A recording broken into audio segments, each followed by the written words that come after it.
Bonjour à tous, chers amis.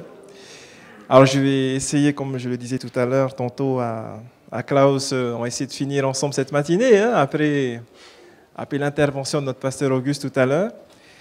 Nous allons essayer de voir donc ensemble les services en eux-mêmes, hein, les services funéraires que notre Église pratique, met en avant, pour essayer de consoler tous ceux et toutes celles qui sont frappés malheureusement par le deuil, par les décès. Voilà. Et donc, vu le temps qui me reste, je vais de suite entamer... Voilà, j'ai un coup de fil. Excusez-moi. Oui, allô? Oui.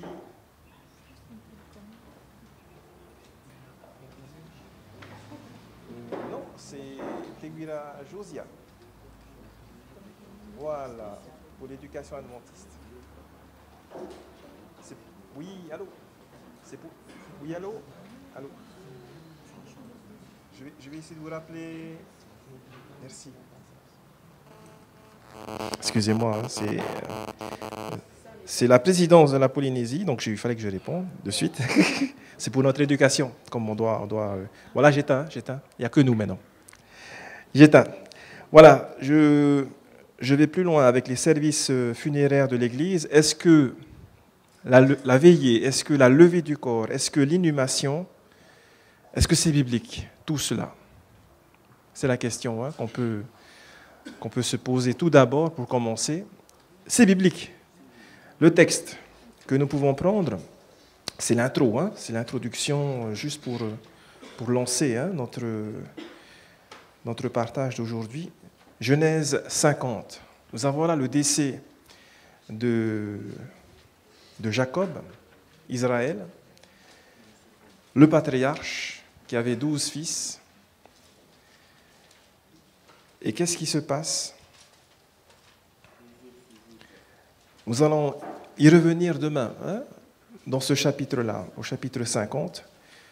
Mais qu'est-ce qui se passe exactement? On a les différents aspects de nos services funéraires. On va dire que nous avons la veillée dans les premiers versets, versets 1, 2, 3, où nous avons donc Joseph, les médecins, les Égyptiens aussi qui vont pleurer. Alors c'est quand même incroyable la durée que vous avez ici, le verset 3, 70 jours, c'est 2 mois, plus de 2 mois, 2 mois et 10 jours. Donc c'est beaucoup plus que nous aujourd'hui. Nous, ce n'est pas 70 jours. Donc la veillée, on va dire, se trouve ici. Après, vous avez, à partir du verset 9, vous avez la levée du corps. Verset 1 à 3, c'est la veillée, un petit peu. Le verset 9, c'est la levée. Vous avez un cortège, un immense cortège qui va se mettre en place depuis donc l'Égypte pour aller jusqu'en Canaan. La levée, c'est la levée. On transporte le corps, on le lève pour l'amener. Et puis vous avez bien sûr l'inhumation. Vous l'avez au verset 12, 13. Verset 13, plus précisément. Ils le transportèrent au pays de Canaan et l'enterrèrent. Où ça? Dans la caverne du champ de Macpéla qu'Abraham avait acheté. Voilà. Donc vous avez ici, vite fait, brièvement, les rites donc de la veillée, les rites de la levée du corps, de l'inhumation. C'est bien biblique.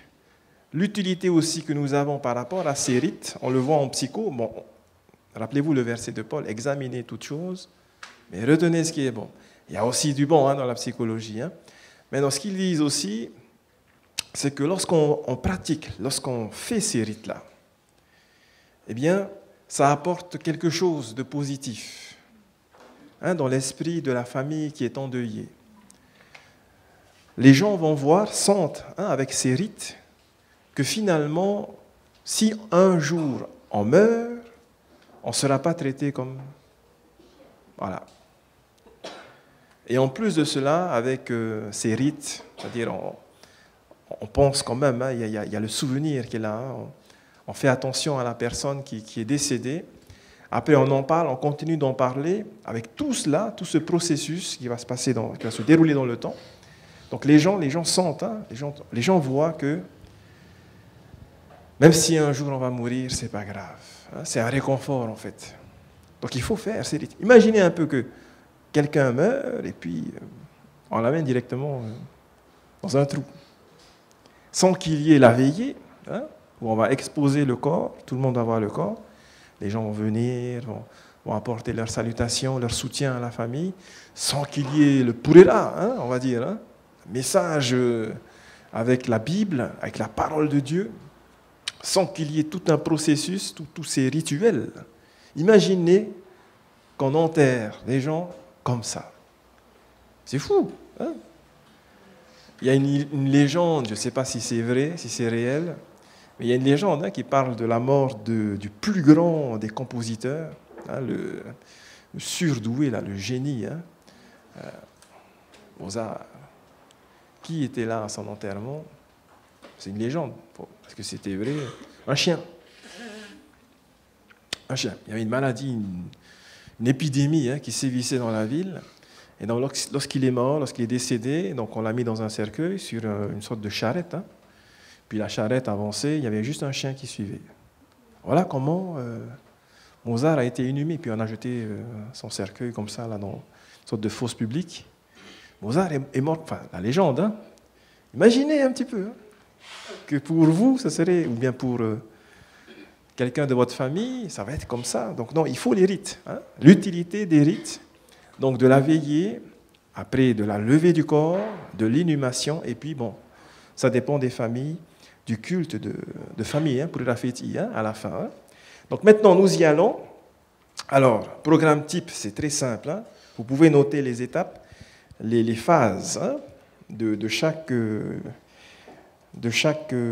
on va dire, processus, hein, de ces rites, de ces rituels.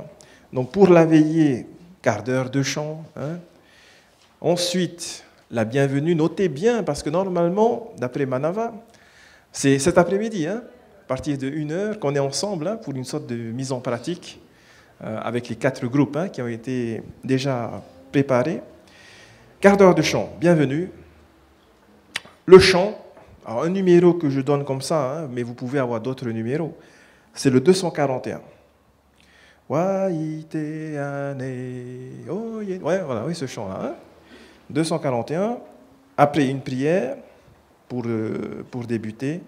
Après, il y a un chant spécial, hein, c'est vous qui voyez.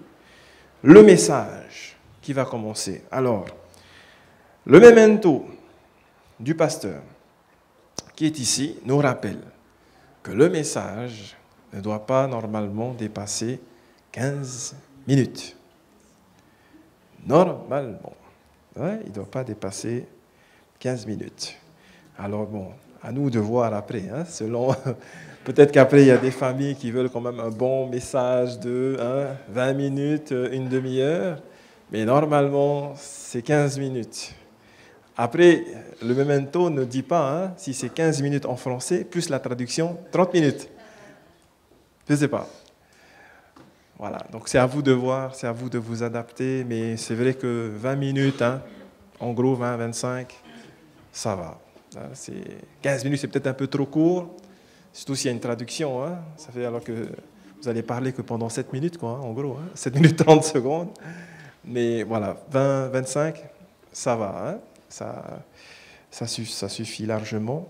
Mettez l'accent sur le réconfort. Le corps est exposé. Donc c'était hier, hein, ce qu'on avait vu hier. On vous dit que voilà, la personne est décédée. Donc, qu'est-ce que vous faites? Vous vous approchez de la famille, hein? Vous essayez de proposer l'aide de l'Église, vous essayez de proposer votre aide, hein, pour tout organiser, quelle Église, le pasteur, tout ça. Si c'est vous, vous vous renseignez, hein, au maximum sur la personne qui est décédée. Et puis après, vous organisez, bien sûr, avec l'Église des anciens, et vous adaptez votre message. Oui, Torina? J'ai entendu dire qu'il y aura un corps qui va être exposé. Tout à fait, exactement.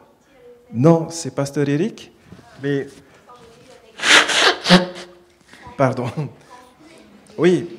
Alors, tu sais, les concrets, on les a, on les a tout le temps.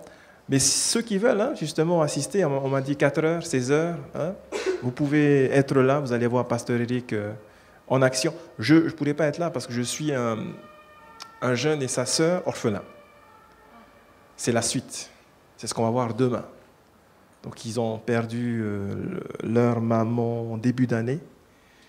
Le papa est mort il n'y a pas longtemps. Donc, ils sont orphelins. Donc, très souvent, nous, à l'église, hein, on fait notre truc. Hein, on enterre, après, on voit... Merci. Après, on ne voit plus. Hein, on ne voit plus l'église. Ben, non, ce n'est pas comme ça. Il faut... Hein, Toti, je pense que... Voilà, Toti voit. Maintenant, ceux qui veulent, ceux qui peuvent assister hein, à la cérémonie, enfin, à ce qui va se faire cet après-midi à 4 heures ici, hein, ici, voilà, c'est à 19 heures. À 19 heures. Donc, à 19 heures, en haut, venez, hein, vous allez voir comment notre chef du secteur 1, qui est très expérimenté, hein, Pasteur Eric aussi, comment est-ce qu'il fait, lui aussi, donc ces cérémonies-là. Hein. Alors, le but du message, c'est le réconfort. Essayez de faire en sorte que dans votre message, il y ait d'abord, on sente, hein, la famille qui est endeuillée sente qu'il y a de la sympathie. Il faut que ça ressorte de votre message, la sympathie, que vous sympathisez avec eux. Ensuite, un autre niveau, l'empathie. C'est pas pareil, hein? L'empathie, donc ça va être plus fort. C'est comme si vous chaussiez leurs mocassins. Vous vous mettez à leur place. La sympathie, vous dites à la personne, mes condoléances. Je suis désolé pour ce qui vous arrive. Et l'empathie, ça va encore plus loin. Peut-être que vos yeux sont rouges, hein, parce qu'une larme va presque couler, hein, parce que vous souffrez avec. Au début, avant de partir à Collonges, j'avais du mal.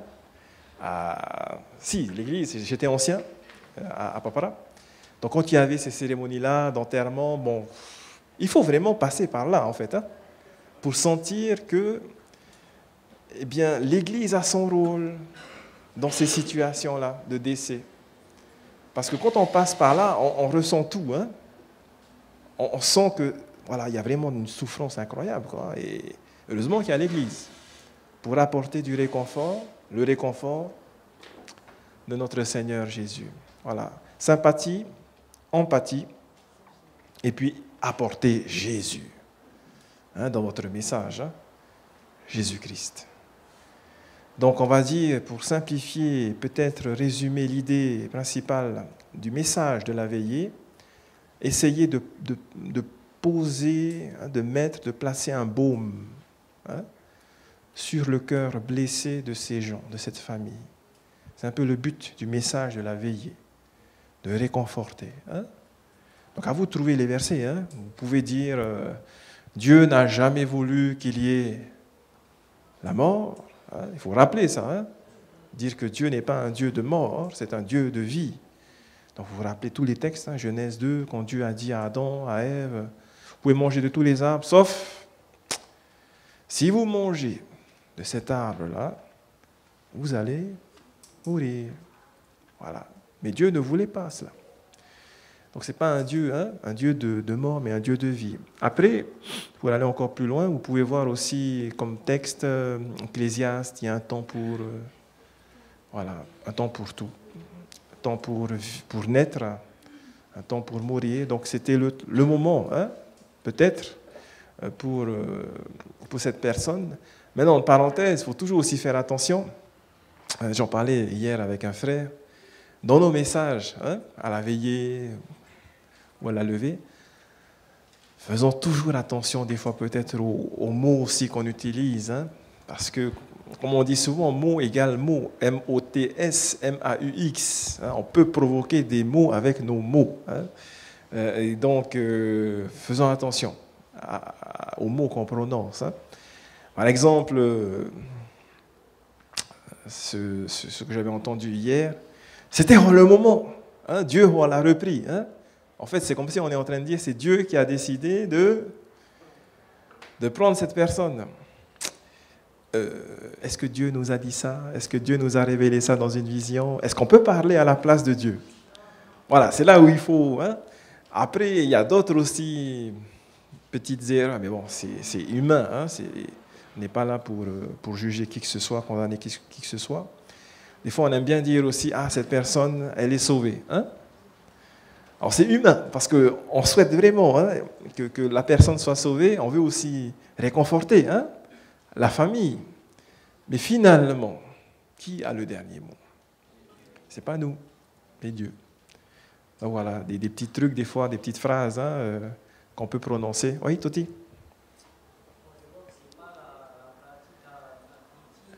Oui.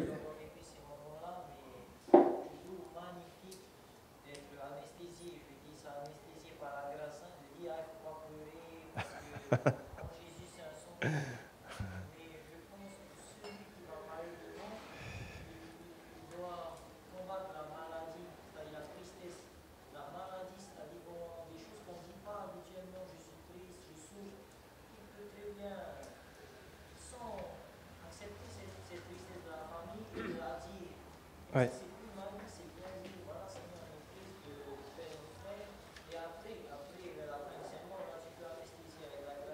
Amen. Amen. Amen.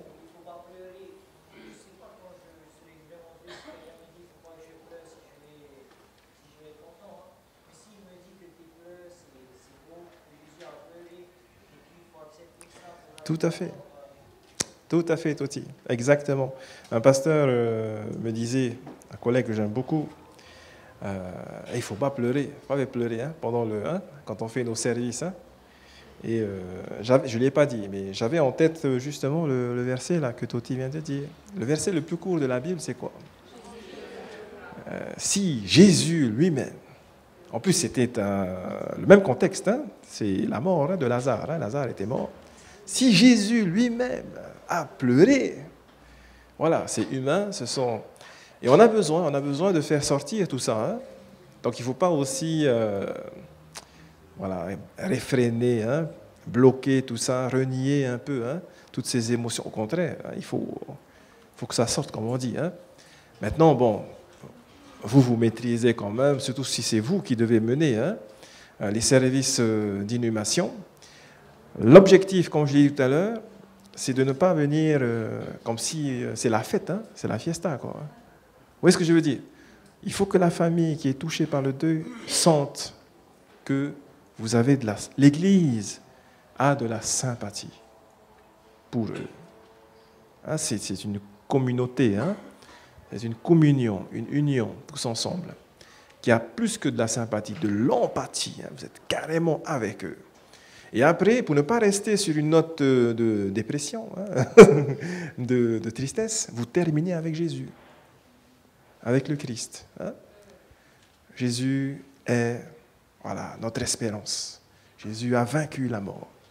Donc gardez bien cela hein, dans votre cœur. C'est ce que vous pouvez leur dire. Terminez avec le Christ. Ça, c'est pour la veillée. Hein. On avance.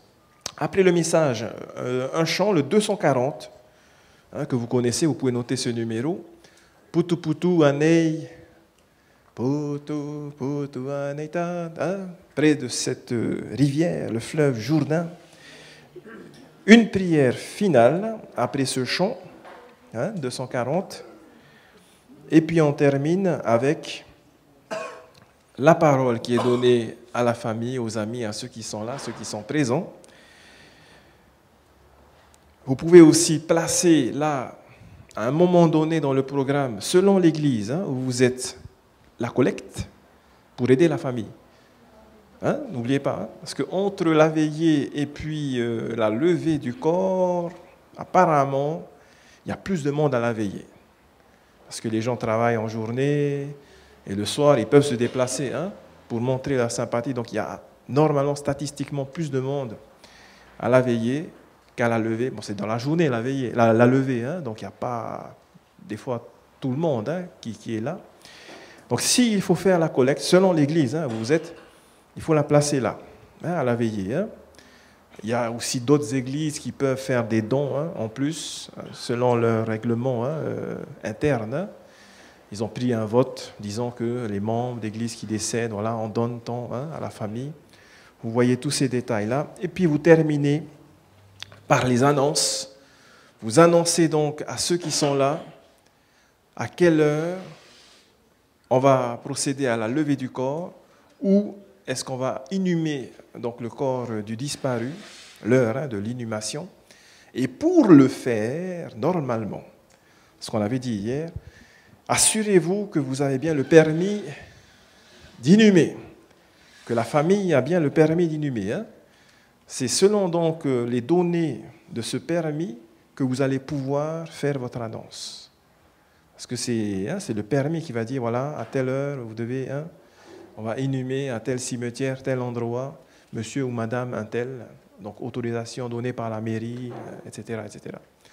Vous devez bien regarder ça, ce détail-là, le permis d'inhumer, et puis avec cela, procéder aux annonces qui conviennent.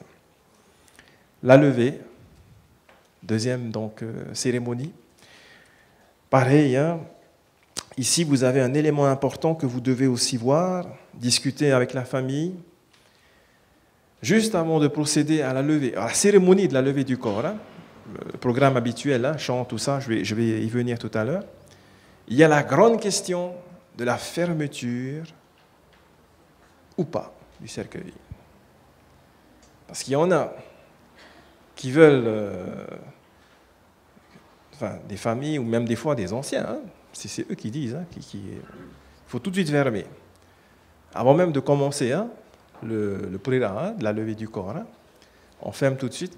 Voilà, vous voyez ce point-là avec la famille d'abord, même si les anciens, les autres disent ah non, on a toujours l'habitude de fermer tout de suite le cercueil. Si la famille qui est là souhaite que le cercueil reste ouvert jusqu'au dernier moment, c'est-à-dire jusqu'au moment où on aura vraiment tout fini, toute la levée, où on va dire, bon, maintenant, on va se lever, on va accompagner notre frère, notre soeur jusqu'au cimetière, et donc tout le monde se lève. Jusqu'à ce moment-là, où est-ce que je veux dire si la famille veut garder le cercueil ouvert jusqu'à ce moment-là, acceptez, adaptez-vous à la famille, n'imposez jamais. Bon, nous, on a fait ça, notre famille, pour mon papa, donc on a laissé jusqu'au bout, jusqu'au dernier moment.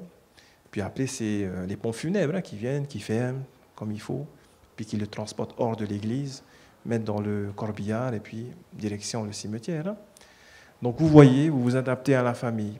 Si pour eux, on peut tout de suite fermer, on les suit. Adaptez-vous à eux. L'objectif, c'est de les aider au maximum. De les aider.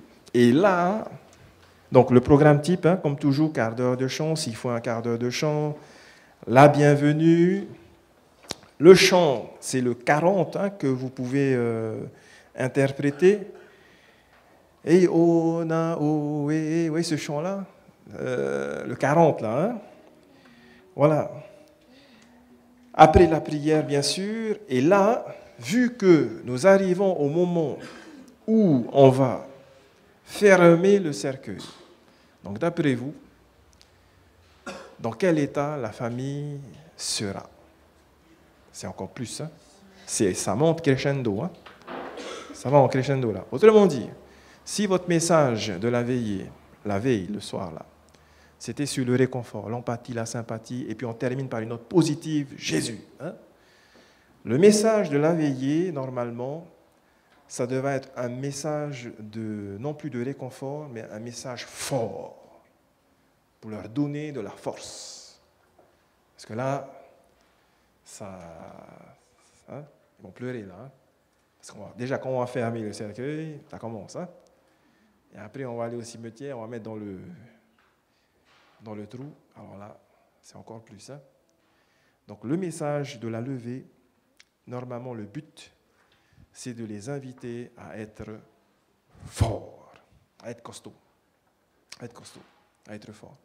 Et donc un exemple comme ça de message que vous pouvez utiliser, C'est ce qu'on appelle un petit peu en psycho la résilience. Hein. La résilience, c'est la capacité qu'a quelqu'un à rebondir, hein, malgré des problèmes, malgré des soucis. Cette personne peut avancer. Si on recule, la résilience, hein, c'est que si on recule de 1 ou 2 pas, 3 pas, c'est pour prendre de l'élan afin d'aller plus loin, sauter plus loin. C'est ça le résumé de la résilience. Hein. Et dans la Bible, vous avez plusieurs histoires où il y a la résilience. Moi, j'aime bien des fois utiliser, bon, ça dépend des publics. Si c'est un public jeune, hein, des jeunes par exemple, qui ont perdu leurs parents et tout ça, vous pouvez utiliser le cas de Daniel. Hein, Daniel 1, juste Daniel 1, parce que bon, Daniel, c'est la même chose. Hein. C'est exactement ça, c'est la résilience. Daniel vivait en paix avec ses parents, avec sa famille, hein, dans le royaume de Juda. Et puis, du jour au lendemain, les Babyloniens sont venus et puis l'ont emporté en déportation à Babylone, avec Hanania, Mishaël et Azaria. Ça, c'est un deuil. Hein. Daniel a dû faire le deuil de quoi? De ses parents, de son pays, de sa ville, peut-être même de sa religion, enfin de son temple, hein, là où il allait adorer Dieu, hein, à Jérusalem. Un deuil de plein de choses. Mais est-ce que Daniel s'est, on va dire, complètement écroulé, a déprimé complètement, ou bien a disparu totalement parmi les Babyloniens? Non. Il est resté fort. Il s'est accroché. La résilience. L'exemple de Daniel. L'aventure continue. Même s'il est à Babylone, hein, même s'il est déporté, il a gardé sa foi. Voilà. Un exemple hein, que vous pouvez utiliser. Après le message de la levée, un chant, le 50.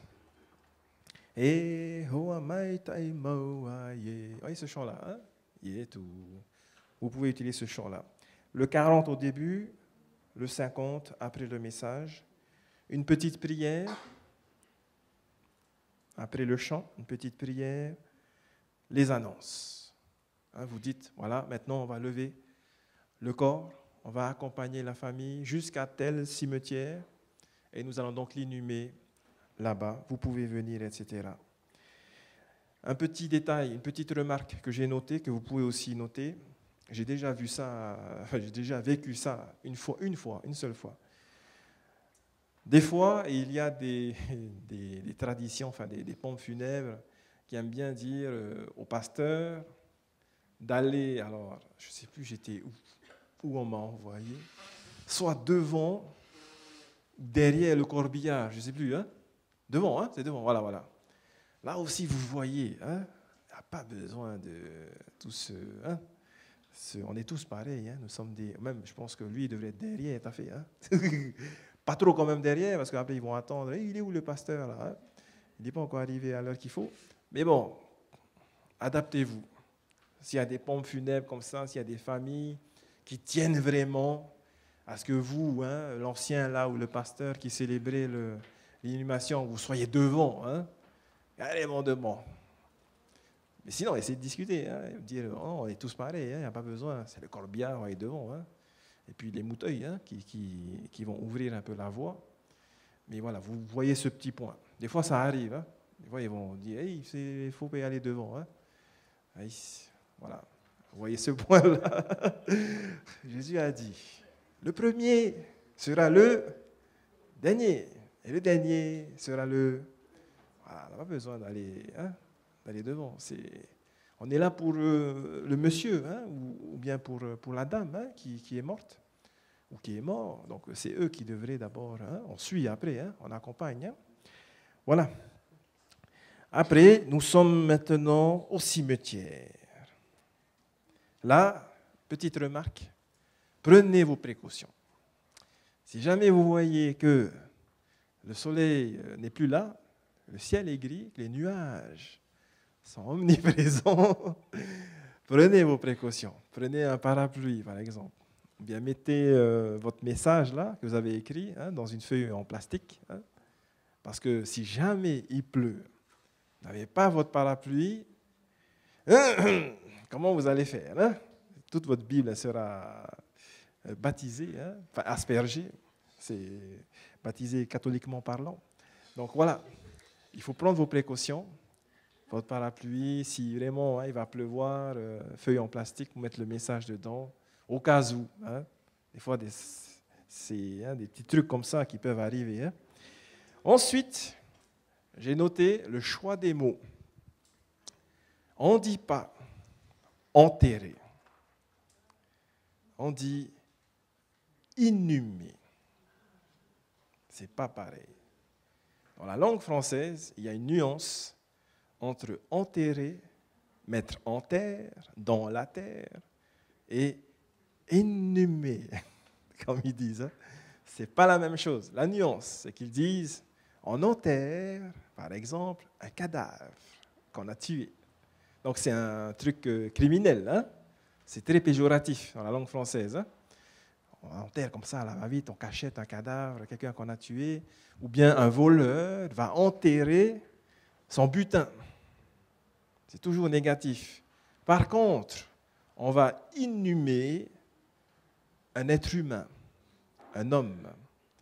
Pourquoi? Parce que justement, nous sommes appelés des hommes, et le mot homme vient du latin humus, qui veut dire aussi la terre, hein, dans un sens. Donc c'est pour ça qu'on dit toujours inhumer, mettre dans l'humus l'humain, l'homme. Nous sommes des hommes.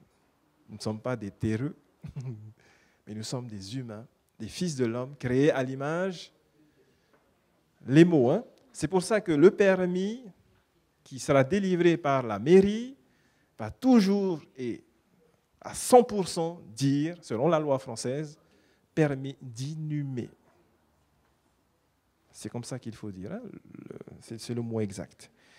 Comme toujours, alors, vous souhaitez la bienvenue, vous êtes tous là, autour du trou. Une petite bienvenue par l'ancien, vous vous organisez ça, hein, c'est la partie organisation hein, qui fait quoi. Hein. Une petite bienvenue. Le chant, j'ai noté le 164. 164, et Faremauto, Teretetiano, oui, ce chant. Hein. 164. Une prière. Et puis après, la lecture. Donc je répète vite fait, bienvenue, chant, 164, la prière. Et là, vous lisez le permis d'inhumer. Vous le lisez tel quel, c'est la loi. Et après avoir terminé la lecture du permis d'inhumer, important ce point-là, hein, il faut lire, hein, vous faites votre message, vous donnez votre message. Alors là, bien sûr, il n'y a pas d'autre message que le retour de Jésus. On est adventiste, hein. C'est notre foi. Hein. 1 Thessaloniciens chapitre 4. Là, on le prend. Voilà. Alors si ce sont des non-adventistes, alors ça dépend, hein, catholiques, les chrétiens, vous pouvez utiliser ce texte-là, il n'y a pas de souci. C'est bon, les cathos, les protestants aussi, bien sûr. Jésus qui revient, bon, c'est pas hérétique, hein, c'est bon, ça va. Là où ça va les gêner un petit peu, c'est quand on va parler de la mort, c'est un sommet, l'âme ne se balade pas, il n'est pas parti au paradis, ou il n'est pas parti au purgatoire, voilà. Là, bon, hein, ils vont réagir, ouais, hein. Les protestants, c'était quoi déjà? Quand quelqu'un meurt, son âme se balade, hein, pendant je ne sais plus combien de jours. Voilà. Donc là, ça les gêne. Hein. Mais si vous parlez au cimetière même, hein, si vous parlez de Jésus qui revient, et c'est la Bible qui le dit. Hein, on lit seulement hein, les versets. Sauvez-nous, hein, qui inventons. On lit seulement le texte. 1 Thessaloniciens 4. Voilà, les versets. Hein. Lisez cela, mettez l'accent dessus, sur l'advent, sur le retour de Jésus. Où là, vraiment, la mort... Alors c'est le jeu, le parallèle avec Apocalypse 21. Hein. Oui, les versets là où on dit la mort ne sera plus. Hein. Il n'y aura plus de larmes, hein, plus de douleur. Ces deux parties-là, mettez l'accent dessus. C'est notre espérance. Jésus doit revenir, va revenir. Oui, Meire, ma soeur. Oui. Tu n'as jamais entendu? Oui, voilà, il n'y a pas cette haute auto. Ah, pas mal. Voilà, ils disent pas ça. Hein? Donc, ce sont les services que tu as vus du côté de Montréal, alors, hein? Un peu partout aussi, différents services. Très, très bien. Très, très bien. Hmm, voilà. C'est ça, c'est ça, c'est ça, c'est ça. Qui,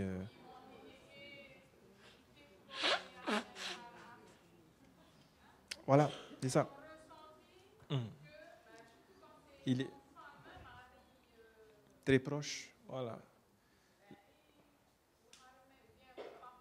voilà, c'est ça, c'est ça, c'est ça, c'est ça. C'est les gens, c'est pas le clergé, voilà, c'est pas l'Église. Hein. Donc merci à Meire hein, pour cette précision, c'est important, hein. C'est très bien. Et elle me disait ouais, effectivement que, alors, je l'ai vu aussi, hein, j'ai pu parler un peu avec Pasteur Tapati, bien sûr le président aussi, hein, Tahari, hein, voilà, le grand président de l'Église protestante. C'est vrai qu'à leur niveau, à eux, il y a beaucoup de, hein, on a beaucoup d'affinités, hein, beaucoup de points communs. Maintenant, c'est vrai que parmi les membres, enfin hein, les gens, il peut y avoir ce genre, bien sûr, de sensations. Hein, ce sont des sensations. Vite fait, hein, vite fait. Toutes ces personnes qui ont ressenti, même peut-être que d'autres ont vu des choses, hein, peut-être que d'autres ont vu un phénomène là se produire. Qu'est-ce qui s'est passé pour ces personnes? Qu'est-ce qu'elles ont vu? Qu'est-ce qu'elles ont en fait peut-être ressenti ou senti lorsqu'il y a eu ce phénomène? La Bible va parler, et puis il y a aussi un livre qui peut vous intéresser, je vous le donne comme ça, c'est Roger Morneau, vous le connaissez, hein? Roger Morneau, Au cœur du surnaturel. La Bible nous dit qu'il y a des esprits mauvais, pas gentils, hein? Des esprits mauvais. Et Roger Morneau va catégoriser ces esprits en 3 groupes, en 3 catégories. Dans son livre, hein, je vous cite le livre, hein, c'est-à-dire les guerriers, les faux amis et les destructeurs. 3 groupes. Hein. Alors, la hiérarchie, c'est 1/3 des anges, hein, vous êtes d'accord hein? C'est beaucoup, hein, s'il fallait compter. 1/3 des anges. Pyramide. Hein. Au sommet de la pyramide, Satan, le diable. En dessous, c'est Morneau qui le dit. Hein. Après, est-ce que c'est vrai? Après, vous avez 70 archidémons, les grands chefs, quoi. 70, un par nation. Et en dessous, les 70 archidémons, vous avez donc voilà, les 3 corps, les 3 groupes. Les démons guerriers, c'est eux qui aiment bien provoquer des guéguerres, hein, des trucs de ce genre. Les faux amis, donc c'est eux qui se font passer pour vos amis. Donc papa qui est mort, maman qui est morte, ou votre ami qui est mort, soit il va prendre la forme, la même voix, hein, ou des petits détails, des petites choses comme ça qui vont se passer d'une manière anodine et qui vont vous faire penser que c'est l'autre qui est là. Du genre, par exemple, il aime bien ce livre, pas les autres livres, mais ce livre-là. Ce livre-là est posé là. Vous êtes dans la pièce et subitement, un petit vent léger et le livre s'ouvre et tombe exactement à la page que votre ami aimait bien lire. Une belle citation. Vous voyez des petits trucs comme ça? Les faux amis. Eux sont plus gentils que les deux autres groupes. Hein, parce que le dernier groupe, c'est le groupe le plus méchant. Les destructeurs, bon, Morneau dit dans son livre, est-ce que c'est vrai, est-ce que c'est pas vrai? Morneau est un adventiste, hein, en passant. Hein. Le dernier groupe, c'est le groupe qui a été le plus perturbé par leur expulsion du ciel. Et donc, suite à cette expulsion qu'ils n'ont pas digérée, hein, qu'ils n'ont pas acceptée, leur seul objectif, le seul but qu'ils ont, c'est détruire les hommes. Donc c'est eux des fois qui sont responsables d'accidents bizarres, hein, qui se sont produits, un train qui déraille, 100 morts, 150, beaucoup de morts. Hein. S'il n'y a pas d'explication logique, scientifique, rationnelle hein, à l'accident, ben peut-être que c'était un destructeur, selon Morneau, hein, selon ce que notre ami vient de dire. Voilà, c'est simplement pour corroborer, enfin pour dire que tous ces gens qui sentent, ressentent des choses, ne sont pas forcément des malades mentaux. Il se passe des fois vraiment des choses. Maintenant, plus tu y crois, plus bien sûr ils vont venir, ils vont être là, ils vont s'installer dans la maison, il va y avoir des choses. Voilà. Donc, après avoir fait la lecture et le message, basé sur 1 Thessaloniciens chapitre 4, un dernier chant, une dernière prière. Le chant, c'est le numéro 5, par exemple. Et oui, ce chant-là, on a bien chanté. Numéro 5. Numéro 5. Au début, c'est le 164. Et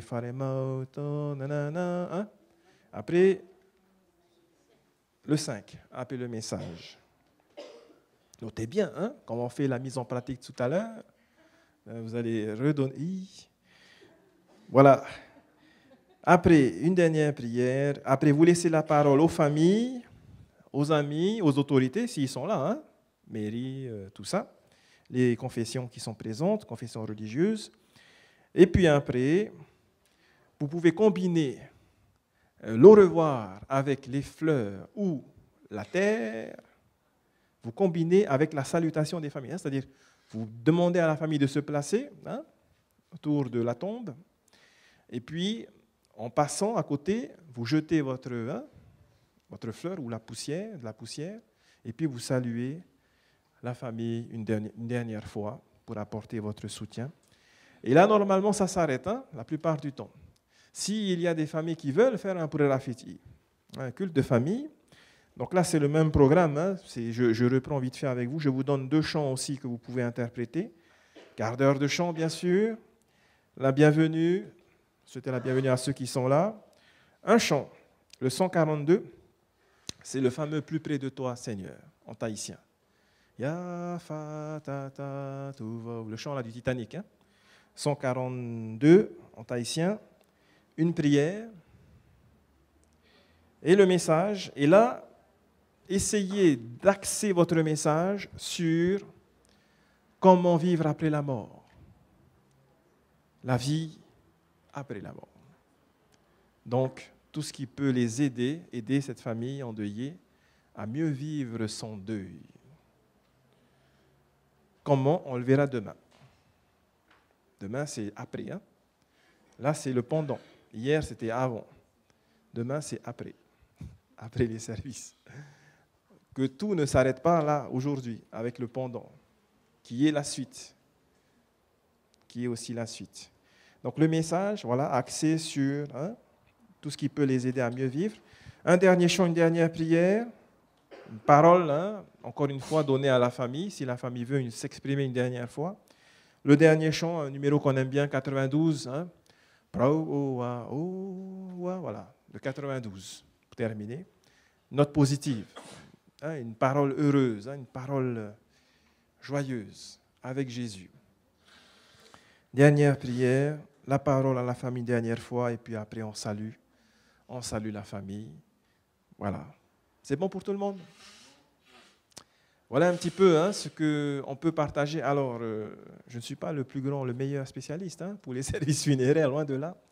Par contre, quand on m'a demandé, quand Gilles m'a demandé, Josia, une partie théorique, une partie pratique. La partie pratique que j'aime bien, j'apprécie beaucoup vraiment dans nos églises, c'est ça.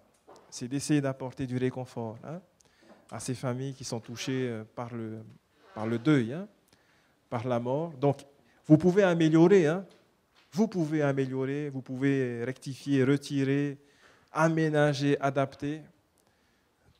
Adaptez-vous à cela. Voilà. L'essentiel, c'est de réconforter ces familles avec Jésus-Christ. Bon appétit. Merci d'avoir été patient.